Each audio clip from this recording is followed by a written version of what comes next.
the man who designed our nation's capital. And yeah, you go around Washington and they have obviously the Eiffel Tower in Paris, but you have the Washington Monument, and there's nothing taller than that in the city. Most of the buildings in the city are about 7 or 8 stories max, and it's all kind of uniform. The way it's laid out with traffic circles and squares and that kind of thing is all very similar. But we'll get to why our nation's capital is where it is, and it's in part due to an agreement that was entered into between these two foes with opposing visions for America in its earliest decades. That's Alexander Hamilton on the left and Thomas Jefferson on the right. Hamilton, the architect of much of America's financial system and the American political economy, if you will. Jefferson, more of the champion of the average American farmer, even though he himself was a very, very wealthy tobacco planter, as you know. At one point, power will shift from those who side more with Hamilton, who coalesce into a Federalist party, political party, to that of to those of Jefferson in the so-called Revolution of 1800. But first, the Federalist Era, which begins with the presidency of George Washington. Washington had, of course, commanded the Continental Army during the Revolution and was seen as kind of the natural leader for this new executive branch that was established by way of the ratification of the Constitution that we talked about last time, which created this office of the presidency that people were a little worried. It looked a little bit like a king, but unlike with monarchy, the president sat with the consent of the governed. He is elected through the Electoral College. His power is checked by the other two branches, and so on. That being said, others would say, Washington's basically an aristocrat without a title. He carries himself with a lot of what you might call pomp and circumstance. It's all very, it makes a big deal out of formalities and making a show of things. Like, for example, he made a point to come and surrender his sword to Congress when he assumed the presidency, which, yes, it's a totally symbolic thing, but at the same time, it was meant to show that he could surrender the power of the military to the rule of law. And remember, with this very real manifestation or version of a social contract being entered into, the ratification of this Constitution and this revolution, you were doing away with the old aristocratic ways and the old rule of kings or monarchs in general, and replacing that with the rule of law. So for some people, that was, a really big deal. Washington surrounded himself with what he felt like were the best and the brightest individuals, all white men, of course, but nonetheless people that he thought were genuinely the best people to do the job. Obviously, among them is Hamilton, who would become the first Secretary of the Treasury. And another would be Jefferson, who becomes the Secretary of State. Secretary of Treasury, of course, deals with America's finances through the executive branch. The Secretary of State, also in the executive branch, is in charge of diplomacy. Secretary of State at the federal level oversees America's relations with other countries. So all of our ambassadors and diplomats are under the leadership of the Secretary of State, and that was Jefferson. And these two guys have, like I alluded to at the very beginning, substantially different ideas about what America could become. For Hamilton, it's all about using the federal government's power, particularly the executive branch, to promote industry, to promote manufacturing. Remember, the colonies, when they were colonies, didn't do a lot of making of things. It was all about producing raw materials. For Hamilton, if you were to look at that line in the Declaration of Independence, America is going to assume its separate and equal station among the powers of the earth. For that to be possible, America needed to commit to manufacturing in order to be truly independent of countries like Britain or anyone else. And for Hamilton, too, Opponents would say, or even he might say, that he envisioned America growing as an industrializing or manufacturing nation with the assistance of wealthy elites. Like, he thought there ought to be a cozy or tight relationship between certain wealthy individuals who could work with the federal government to help the American economy grow. And then finally, make sure my online people can see this, although it will be backwards, I guess, so there's that. You can mirror the image. Okay, good. Hamilton was what you might call an Anglophile. Anglo as in Angleland. He, even though of course America just fought a revolution to separate from Great Britain and England, he thought that America ought to, it would be in America's best interest to have a close relationship with Great Britain, particularly in terms of trade. And so he was a fan of close diplomatic ties with Great Britain. On the other hand, Jefferson was kind of the standard bearer for anti-federalist thought. Remember, the anti-federalists opposed parts of the Constitution. They ultimately got the Bill of Rights passed. Now, Jefferson supported ultimately the Constitution, but remember, one of the things the anti-federalists believed in is that maybe the Constitution gave the federal government too much power and took too much away from the states. So Jefferson kind of inherits this tradition of wanting to limit federal government authority in favor of the states. He also believes that the sort of quintessential American was the yeoman farmer. Yeoman just means an outdated word that means not like a rich planter like him. This is Y-E-O-M-A-N. But also not like a poor, landless, itinerant laborer. Somebody who owned land and was generally fairly well off, but not like super rich. The average American farmer.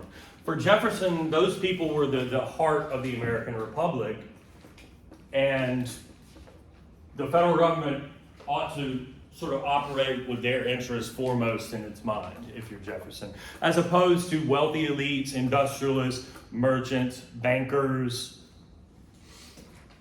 and so on. Finally, Jefferson was, speaking of, and my online people weren't privy to our earlier discussion, we had Dr. Wiggins in here talking about study abroad to Paris. So speaking of Paris and France in general, Jefferson was a Francophile. Jefferson would spend some time in France, as had the most famous American of that generation, Ben Franklin, and those individuals thought that America ought to have a very close diplomatic relationship with the French. And it should be said that right after the American Revolution, there was the French Revolution. And they had an absolute monarchy, unlike Britain, which at least had a somewhat limited constitutional monarchy. So the revolution in France was a lot more radical. It was a lot bloodier. It got completely out of hand at one point, and they ultimately end up with Napoleon, an emperor, and don't establish themselves as a true republic until much later. But during this period of time is when the revolution occurred. France becomes a republic with a constitution, just like America, and people are thinking, hey, this is great. We're both republics that did away with monarchy. It makes total sense that we're like close allies. Does that make sense? So, and I would add one last thing on that. This is at a time when France and Great Britain are in conflict with one another. And so America as a young nation is put in a position to maybe choose sides. And people like Hamilton think it should be Britain America sides with, and people like Jefferson think it ought to be France. Ultimately, people who fall in line with one way or another of thinking here behind one of these individuals end up coalescing or forming into two political parties. Ever since then, America's always had two dominant political parties. What they are changes from time to time, not very often, but it does. The first were these two. Those who align with Hamilton and George Washington and John Adams become known as the Federalists, taking their name from those people who supported ratification of the Constitution. Those who fall in line behind Jefferson and James Madison and others become known as the Democratic Republicans. Obviously, our currently dominant political parties have one or the other of the two parts of this name, but there's no direct connection or correlation. Democratic Republicans, sometimes referred to as the Jeffersonian Republicans, to distinguish them from the Republican Party of today that we'll, of course, talk about later in this course. All right. Can you go over what Anglophile means one more time? Angle is in England. Anglophile, file like means it's something that you love or support or like. Anglophile means English, which means Britain. So Anglophile would be somebody who loves Britain, thinks we ought to be, in this case, closely aligned with Britain, as opposed to Francophile, which means you support instead of America having a close relationship with France. That makes sense? What else? Okay. Well, talk about some of Hamilton's policies, particularly as they relate to the economy, American fiscal policy, monetary policy, and so on. And probably note that Hamilton was very, very wealthy, may well have been the richest individual in the United States. He was sort of a self-made merchant from New York City who was originally born in Barbados and the colonies in the Caribbean. And so an immigrant, technically, but someone who becomes very, very wealthy in the city that becomes the sort of heart eventually of American finance, New York City. One of Hamilton's greatest contributions was the US dollar, that is, establishing the US dollar as the national currency to be minted in gold and silver coin in various denominations. And with that, to do away with all the old Confederation currencies.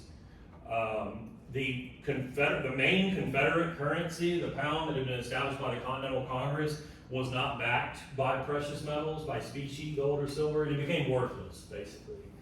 And then on top of that, remember we talked about that all the states could produce their own currency, and they went about it totally differently. There was no uniformity, and it was a mess. And Hamilton proposed doing away with the mess by eliminating all of those and starting anew with the US dollar to be based upon American holdings in gold and silver. And also to allow the federal government to assume, that is, to take on the responsibility for paying off all the state's debts. Obviously, coming out of the Revolution, the U.S., the nation, the federal government had debts, but all the states had debts too. They owe money to banks in the Netherlands or in France or wherever. And remember, they set about dealing with that in different ways. What Hamilton proposed is allow the federal government to take all of that on so the states are not responsible for it. They owed the states collectively some $12 million. In addition to the federal government owing banks 50 some odd million dollars, and then in addition to that, the federal government, the Continental government, had issued millions of dollars in what were basically IOUs to people who become American citizens as a way to raise money to help fight the war. And there are these documents where it says, you know, you paid the government X amount and they owe you this amount.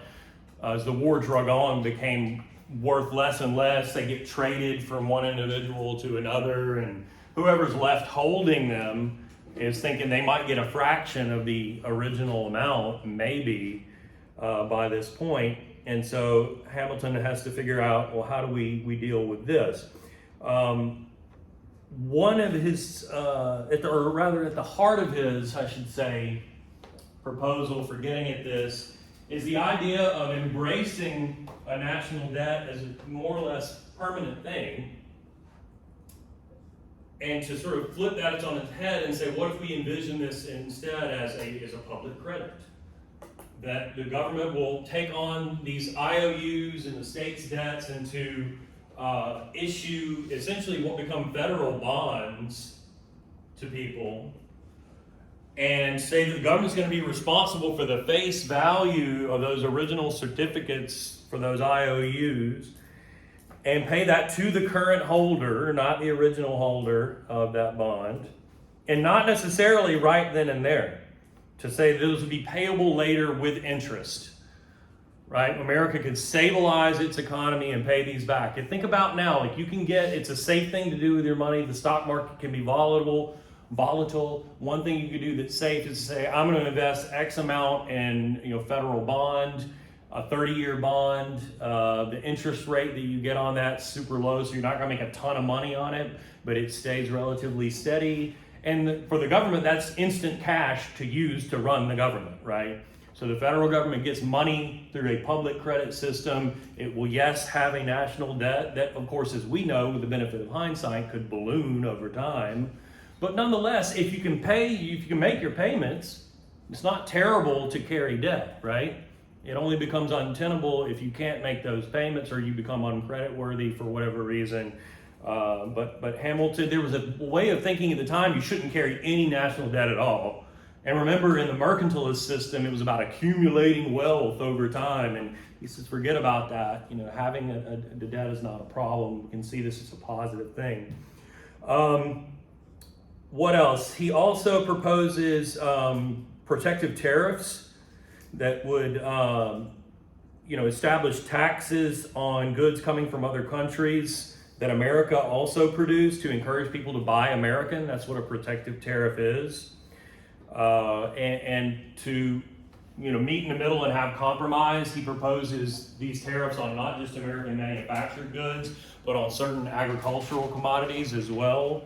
So he says we could tax imports of firearms and ammunition, iron goods, you don't have to write all this down, ships, textiles, other wood products, glass, but also tobacco, indigo, right? Salt and other products as well that are agricultural in nature to protect American agriculture.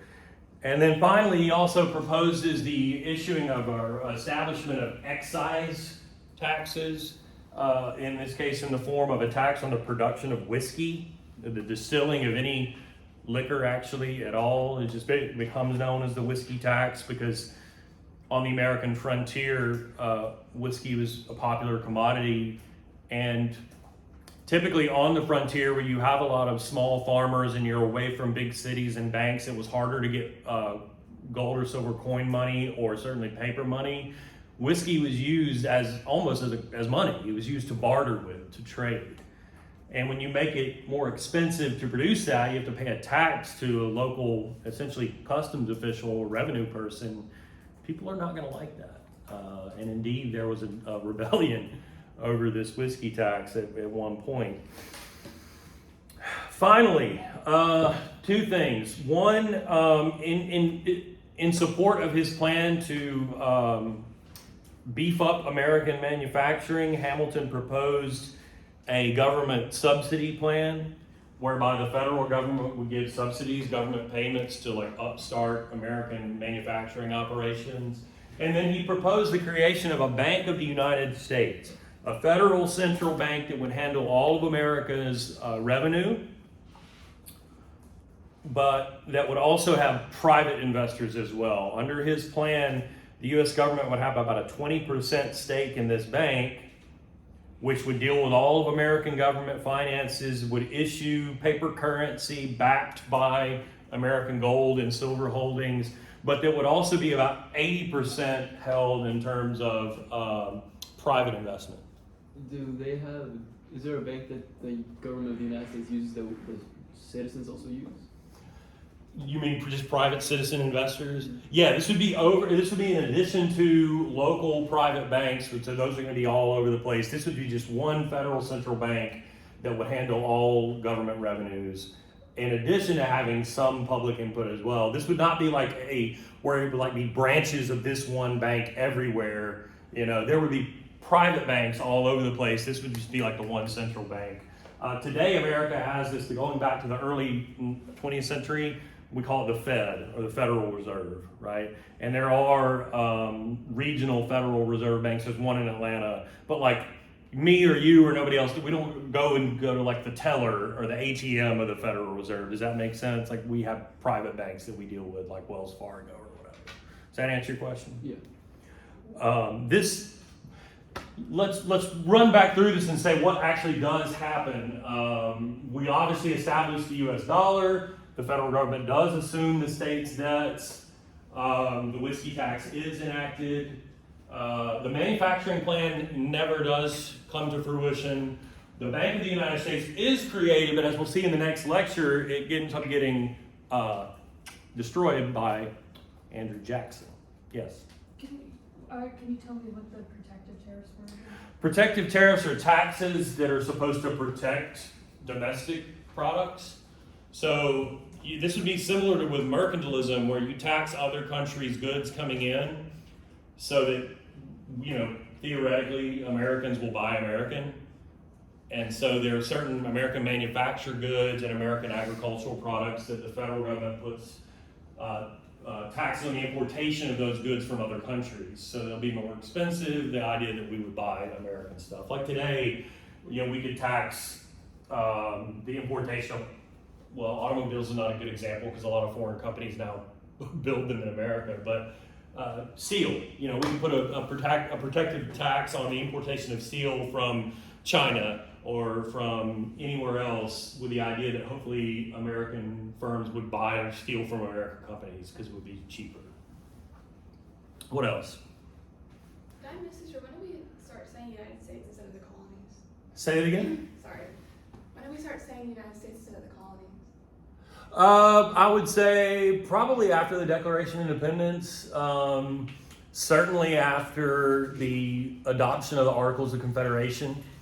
So they said that in something, and you're like, okay, so I would say probably when the Continental Congress adopts the Articles of Confederation, it was the Articles of Confederation of the states. It was probably the first time that word was officially used, as opposed to referring to the Continental Congress as representative of the quote-unquote colonies. What was the first state, what do you call it? What's the term for that? Like made a state? Ratified? Oh, who was the first? Like, They have it on their Delaware or something? they have it on their license plates, and I want to say it was Pennsylvania. Maybe I'm wrong. Oh. Who was the first to ratify? Or we're talking about the Constitution, though. It could be different than the Articles. Oh yeah, it was Delaware. Delaware, close. That's on the board. I said Delaware. Was right. Yeah, that's. I'm Oh, smarter you than did? I'm smarter than you. Clearly, obviously, that's Joe Biden's home state. So let's talk about opposition. December 7th, 1707. There you go. Right after the Constitution. Yeah, they were on top of it. So let's talk about opposition to Hamilton, and the two standard bearers there are Jefferson and James Madison, who you'll both remember were wealthy tobacco planters from Virginia, both instrumental in the founding of the American nation, from the Declaration of Independence to the Constitution. They felt that a lot of Hamilton's policies would put too much power into the hands of just a few very, very wealthy individuals, especially people who were investors in that Bank of the United States. So they wanted that? No, they opposed the Bank of the United States. In fact, they said that neither Congress nor the executive branch had the constitutional authority to establish a Bank of the United States. They questioned the very possibility that this should even be created under the auspices of the Constitution. They said Congress and the President don't have the authority to do this. They opposed other elements of Hamilton's plan. They felt it was outside of the bounds of Congress's authority or the executive's authority to subsidize manufacturing, like we were just talking about. They opposed the whiskey tax. Remember, Jefferson feels like the heart of the American Republic is the average American farmer. The average American farmer is the one who's hurt most by excise taxes like that whiskey tax.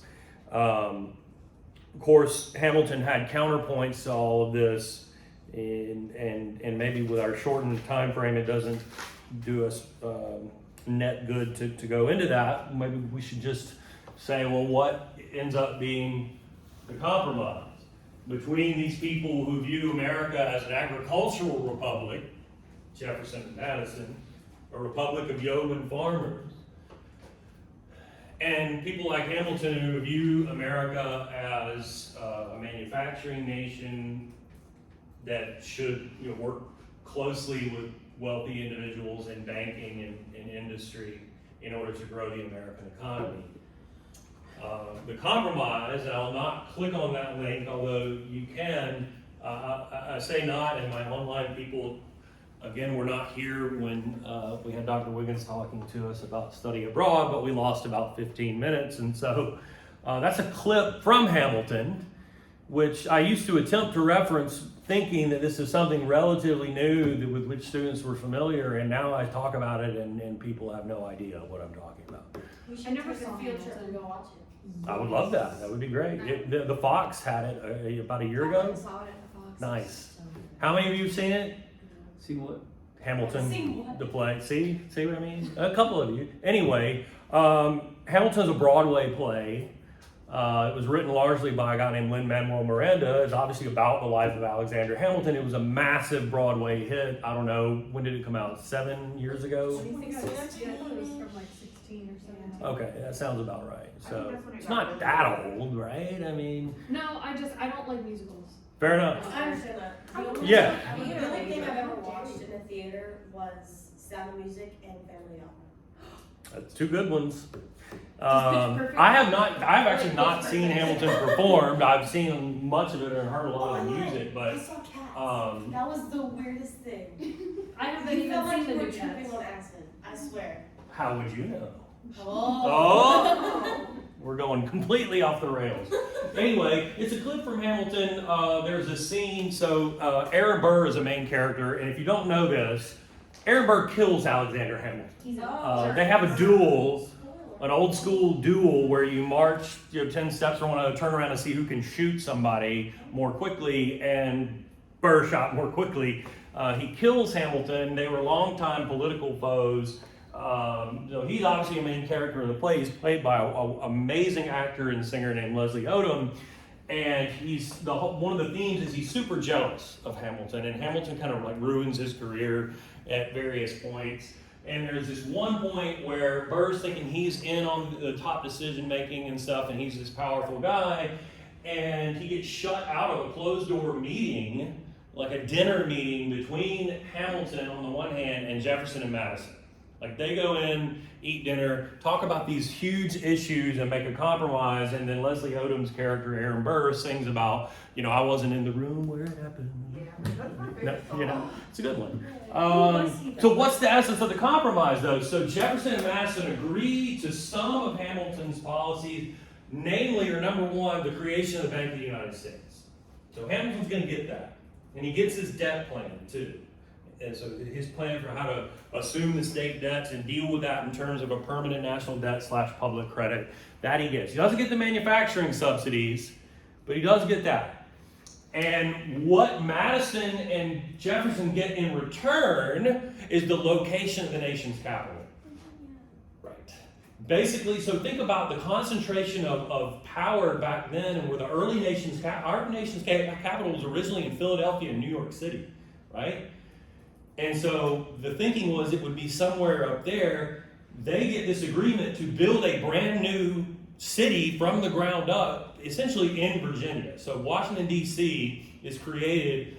What now it sits right between Virginia and Maryland is its own district, but what at the time was essentially part of their home state of Virginia. So it's a moving of the sort of locus of power down to the south. Does that make sense? Who was Aaron Burr? What was he actually? He actually, we're about to see. Burr was a very politically ambitious guy who rose to the position of vice president and was very, very, very nearly president, but becomes a byword in American history because all we remember him for is the fact he killed Hamilton in this duel. But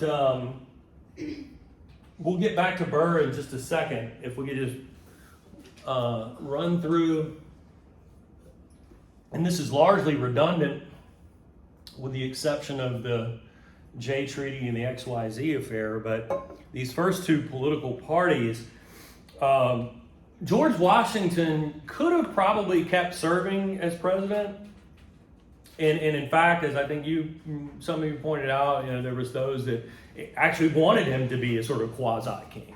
Yeah. He rejected that, right? He didn't want that, and so after 2 terms, he voluntarily, more or less, stepped aside and established what became the kind of precedent for over a century of presidents only serving 2 terms and then stepping aside until Franklin Roosevelt in the 20th century gets elected 4 times, and then we enacted a constitutional amendment that says you can only serve 2 times. So now it doesn't matter if you want to or not. But point being, Washington voluntarily stepped aside, and he gives a farewell speech to the American public in which he warns against establishing political parties, in which he thought political parties were like low class, something that a wealthy individual like himself or Jefferson or whoever wouldn't stoop as low as thinking he had to form a political party organization, but it happens anyway. In that same speech, Washington also warned against falling into geographical factions, like, say, North and South, which very obviously also happens and leads to a bloody civil war. So Washington maybe had some spot-on, forward-thinking thoughts there. But nonetheless, we end up with these 2 parties. The Democratic Republicans are the party of Jefferson and Madison. They favor, in the anti-federalist tradition, the retention of authority or sovereignty by the states. They would favor the limiting of federal government authority. They feared too much power in the hands of rich bankers and merchants and speculators, and favored instead a nation of yeoman farmers who they felt like would, elect virtuous, as they would say back then, disinterested individuals like themselves. Disinterested doesn't mean you're not interested. It means you're a wealthy planter and you can spend your days reading like John Locke and shit like that. You know what I mean? And it was thought that, the yeoman farmers would clearly support these kinds of individuals who have their interests in mind. We talked about how they were Francophiles. They're pro-French in their foreign policy. And we mentioned that France was in the throes of an ongoing revolution, which was in the process of sort of getting out of hand. France, remember, had been an ally to the colonies in the revolution. France had helped America win the war against Britain, and people had not forgotten that. They see the French Republic as a sort of sister republic in liberty with the United States of America. They would point to a treaty after the Revolution that was orchestrated by John Jay. John Jay, you remember, becomes the first Chief Justice of the U.S. Supreme Court, is one of the authors of the Federalist Papers. Jay had orchestrated this treaty with the British that did certain things that, let me say it this way, that people who end up, Democratic Republicans, thought was way too lenient on Britain, or maybe gave them way too many concessions for not much in return. It gave them months to vacate forts along the frontier. It left them off the hook in terms of paying for slaves that had been lured away during the Revolution. We didn't talk about the war in this class, but some of you that know American history may know that the British at one point essentially advertised that if slaves ran away, they would be allowed to fight in the British Army and given their freedom. And planters in the South after the Revolution thought American slave owners ought to be compensated for that. The Jay Treaty expressly said that they would not be. Did it? I'm trying to find a way to summarize it. So I would say, in summary, that the Jay Treaty gave the British way too much. Democratic Republicans think the Jay Treaty gave the British way too much. Like, for example, like I just said, Britain wouldn't have to pay for slaves that it lured away, whereas at the same time, planters who owed debts to British creditors and would have to pay those debts. What does America get in return? They got limited trading rights with British colonies in the Caribbean, and a sort of what they would have considered a vague promise to revisit later issues of where is the border with Canada. So you don't have to write all those details down, just know that this treaty was a point of contention, and people felt like the Federalists had given way too much to Britain with not much return for the United States. I want to go ahead and put this out there too. The Jay Treaty did not address one thing that becomes a key issue as the conflict between Britain and France grows, because this is going to tie in with our next lecture. The British were engaged in a process known as impressment,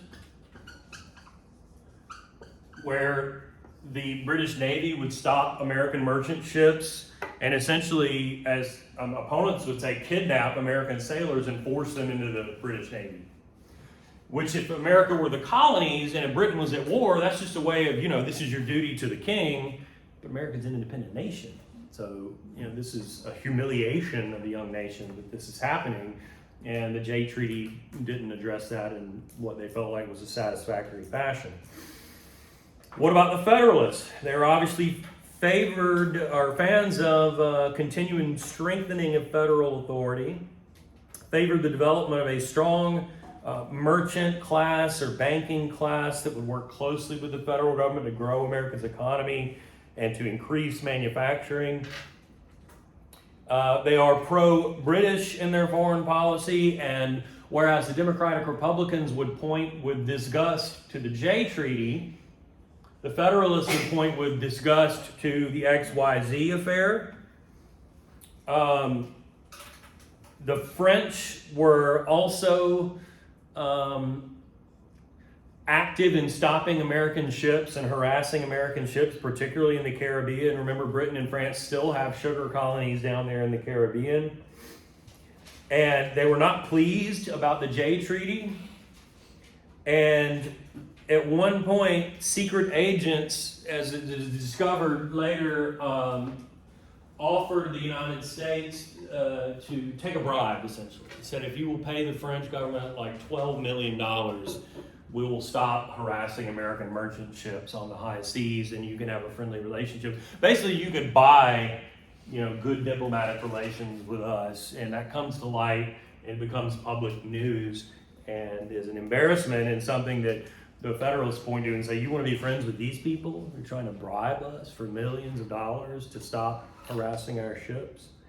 And once that becomes news, then a quasi-war develops in the Caribbean between the United States Navy and the French Navy on the other hand. So what's funny is America doesn't end up being really peacefully coexistent with either Britain or France, as both of those nations continue in conflict with one another. So when Washington steps aside, the Massachusetts lawyer John Adams is elected president.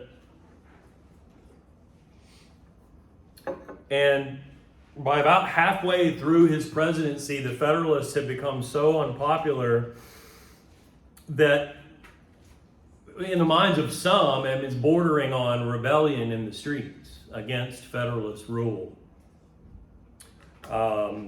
Widespread denunciation in the newspapers, protests in the streets mirroring what you had seen during the early days of the Revolution and so on. And John Adams at one point fears enough for his safety and the integrity of his presidency that he works with Federalists in Congress to pass what become known as the Alien and Sedition Acts.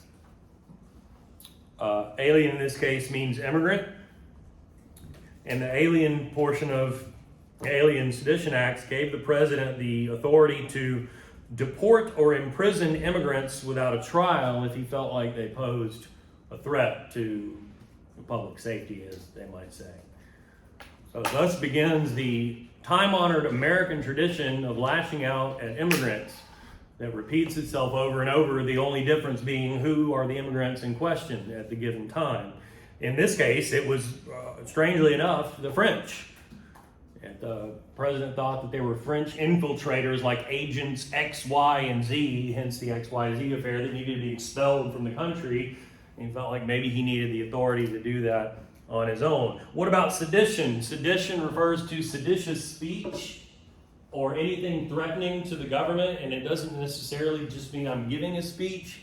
Speech could be anything you publish in a newspaper, for example, anything that you say publicly and not just aloud, anything you put out there, if it's seen as a threat to the government or national security, as we might say now, that was illegal. Of course, opponents of this, supporters of Democratic Republicans, opponents of the Federalists would say this is an infringement of free speech. It's inherent in our Constitution in the First Amendment that you ought to be able to criticize the government as opposed to thrown in prison. So ironically, the enactment of these acts actually further strengthens opposition to and anger with the Federalists and with Adams. Madison, Jefferson, others worked with their state governments to issue condemnations, in fact, of the passage of these acts and other Federalist policies. See, for example, the Virginia and Kentucky Resolution, which proposed that sovereign states, have the ability to nullify federal law. That is to say, it's null and void and doesn't have any legal standing in our state if we think it's unconstitutional.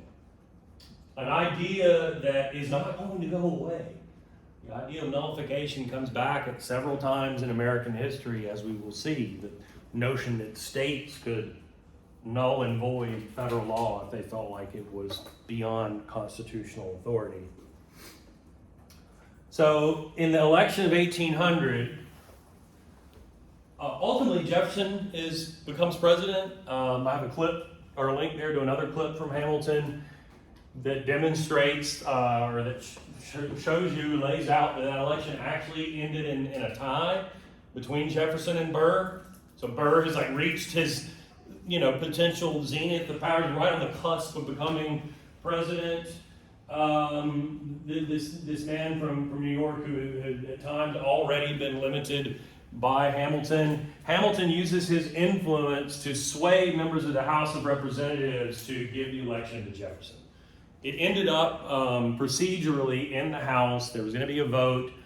Hamilton is powerful enough to influence people in their vote, and ultimately it's going to be Jefferson who becomes president. Strangely enough, the way that it was back then, Burr actually becomes vice president. Imagine if we had such a system today, where if you came in second in the presidential election, you didn't become vice president, and you had to work with the president.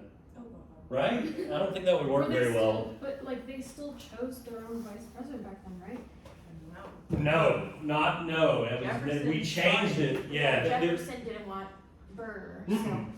So we actually, this is one of the first constitutional amendments after the Bill of Rights, was to make it so that there would be this ticket system that we have, as opposed to the way it was originally set up, where it had to do with the electoral college votes and whatnot. So it was literally because he was the runner-up. Yeah. He became vice president. And not very useful. So yeah, and then of course he killed Hamilton, so there was that that came not long thereafter. But really quickly, since we're almost out of time, Can you go over sedition? sedition is anti-government speech. Anything seen as a threat to the government. Sedition Act makes that illegal. Obviously, people who oppose that think it's infringement of free speech. Like if I want to go, like that guy on Walmart, if I want to say Macron is shit, or I want to say Biden is shit, or whatever, you want to be able to say that. That's free speech, right? Sedition Act, you didn't want to go around saying Adams was shit because that could have got you thrown in jail. Jefferson's presidency, just a few things really quickly. Austerity means to scale back spending. And so that is definitely what Jefferson does. He undoes a lot of, in fact, what the Federalists did, but not everything. And maybe really only wanted to give the appearance of austerity, that is the reduction in government spending. And if you reduce government spending, it allows you to reduce taxation as well, which was part of the idea. So Jefferson reduces the size of the Army and the Navy. He abolishes the whiskey tax and other population-based taxes.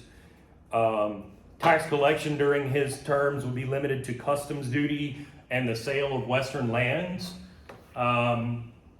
If you look on the map, and those of you online hopefully have the PowerPoint up as well, remember, after the 7 Years' War, Britain drew that proclamation line and told the colonists they can't settle in this part between the mountains and the Mississippi River because it would start shit with the Indians. When the revolution is won, that line doesn't exist anymore, and the colonists begin to move in to, especially up here, what we now call the Midwest, like the Great Lakes region, pushing Native Americans out and settling those lands. The Congress passed what they call the Northwest Ordinance to provide for the federal ownership of this land, that the federal government would sell to speculators who would parcel it out into farms and sell it to settlers, and the government would use that as a source of revenue. So the sale of Western lands was a source of revenue, and the Western lands got a hell of a lot bigger under Jefferson because he bought all of this from France. What was known as French Louisiana after King Louis, which includes basically all of the Great Plains and everything down here, including, of course, at the very tail end, what becomes the state of Louisiana, but much larger than that. Jefferson buys from Napoleon, who had taken power in France and set about attempting essentially to conquer Europe and develop this Grand Army, this incredible army that very nearly did so, but it cost a lot of money, and so that is the reason why he sold all of this to the United States. Not going to be settled immediately. Jefferson sends Lewis and Clark out there, they scope it out, it's occupied by Native Americans, but eventually will be settled. Finally, let's see. Rolling back Federalist policy somewhat, what I mean is Jefferson didn't come in and just do away with everything. And it establishes the principle that just because another political party takes over, doesn't mean you come in and undo like literally everything the previous administration did. Even though you would obviously want to undo or change some. Marbury versus Madison, just to keep it very short, is a court case, a Supreme Court case that establishes the concept of judicial review. The idea that the Supreme Court could review acts of Congress, laws, or executive orders of the president to say whether or not they're constitutional. Won't get into the details since we're out of time, but just know Marbury versus Madison is the first time the Supreme Court says, hey, this act that Congress passed is not constitutional and should be stricken. And the upshot, of course, is just a peaceful transition of power. They call it the Revolution of 1800. It's not really revolutionary, except that it proved America could see a transition of power from one political party to another without the whole system breaking down. Does that make sense? All right, well, questions? Sorry to kind of carry it over time a little bit. Obviously, if anybody has questions, let me know. That includes my online people.